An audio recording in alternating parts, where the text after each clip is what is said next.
Hi everyone, and welcome to your Tuesday tips this week. This week I'm going to be talking very briefly about a topic that I get asked about a lot by students, singers, parents, teachers. And the question is it safe for me to sing when my voice is changing? Is it safe for my child to sing? Is it safe to belt when you're young? And the answer to all of those is yes, a big resounding yes. Now, there's so much that I could talk about here, but I'm going to keep it brief. And I'm not very good at keeping things brief because I like to give as much information, but please do speak to me if you'd like some resources or information to back up this information.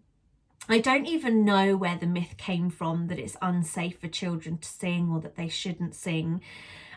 Because if we think about it, how do we get elite athletes for the Olympics? How do we get elite gymnasts, elite football players, if they haven't trained from a young age? The same thing with singers.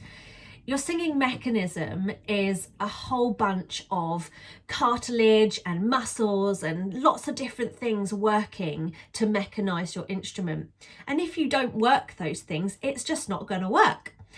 And the sooner you start working those things, the better. And of course, it's really good for you to have lessons because you can come under a teacher that can hopefully know the way that your anatomy is developing. And that's, I think, one of my top tips of this Tuesday tips is make sure that if you're young or if you're a parent or a teacher listening, make sure that if you're a teacher that you're well resourced and well versed in a growing, changing voice. If you're a parent, make sure you're finding a teacher that has studied the growing voice, the changing voice, that's experienced with working with lots of different ages of the growing mechanism. That's all you need. The same way that you would go to a ballet teacher that knows how to work with a developing, growing body. And yes, it's true that all voices do different things. So it might be that you're limited in some areas of your voice as you grow and you develop and you change, and that is all totally normal. Now, when puberty hits a young person, their voice really does sit in a different place because, again, it's growing, it's developing, it's changing, and the child larynx starts to grow into its adult shape and size and positioning and so on and so forth. And so there's lots of ways that the voice likes to prompt us and cue us to the fact that it's changing.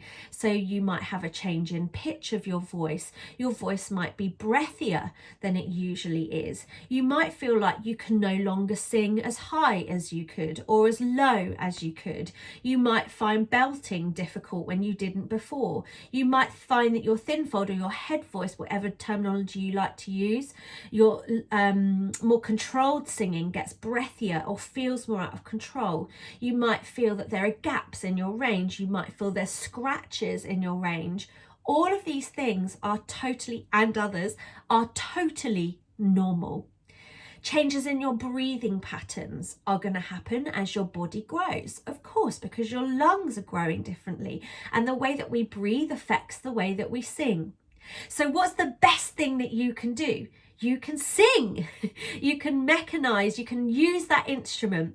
And some of the best things that you can do is work on breathing and alignment exercises, work on airflow exercises, perhaps SOVT exercises. For those of you that need more information on that, please pop me an email.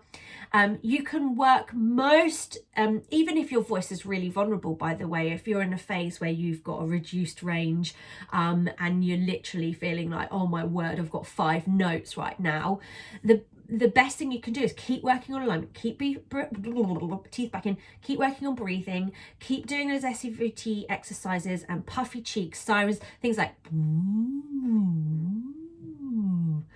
sirens on an NG or on an M. Most of you that know me know that I prefer the M. Just really, really gently. Puppy cries.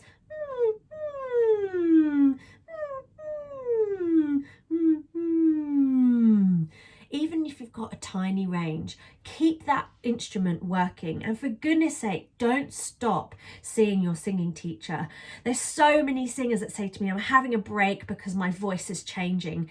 That's not a great idea, because again, muscles, they lose stamina after a couple of weeks. So make sure you check in with your teacher and get the best advice for you. I've headed straight into the 5-minute mark, and I've always said that I'm going to keep these Tuesday tips free flowing, freestyle, but within the 5 to 6 minute bracket. It's been an absolute pleasure to absolutely throw loads of information at you this Tuesday. I hope you enjoy it. If you have any questions, please put them in the comments below, or send me an email, ac@ameliacarvoice.com. If you'd like to book a lesson or you want to join my singing school, please go to my website, www.ameliacarvoice.com, and I'd love to see you soon. And don't forget, if you've got any questions or other topics that you'd like me to cover, please just send me a message, ac@ameliacarvoice.com. Lots of love. Take care. Bye.